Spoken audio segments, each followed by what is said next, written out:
I have been learning English for a year. I know my English is very poor.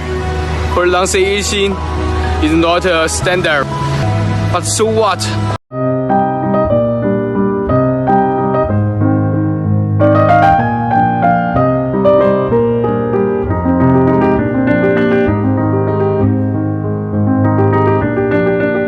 Learning is an extremely boring and painful process.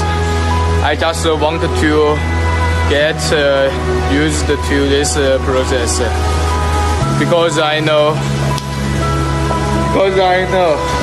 if a person wants to make progress, he must learn thoroughly. 我是背的，是晚上下班之后，然后给一些句子，然后自己背的。因为我其实干过很多工作，我都不喜欢。然后我发现很多事情你不喜欢，你要去做。很多人不理解我学英语，但是我觉得只想把一件自己觉得难的事情做好啊，就是很积极向上，很正能量啊，好像很多人都受到了鼓舞一样。这或许就是更大的意义吧。I have a dream. I want to change the traditional employment methods of migrant workers.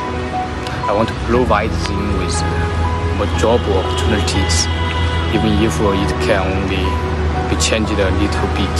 This dream has been denied and ridiculed by countless people in the eyes of the others. It's not a dream, it's a delusion. It's going against the sky, so I have to beat the sky by half.